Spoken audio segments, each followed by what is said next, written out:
ఒక్కసారి ఈ కోపతాపాలన్నీ తీరేలాగా నన్నే ఊపాలి బ్రహ్మచారి.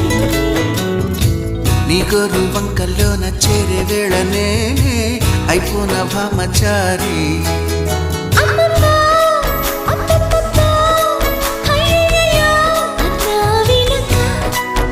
అచ్చచ్చో చిచ్చో పిచ్చో సిగ్గులకే సెలవిచ్చో వచ్చే వెనక చూపాలయ్యా పునీది నాకు చెప్పాలయ్యా దిదిసాది.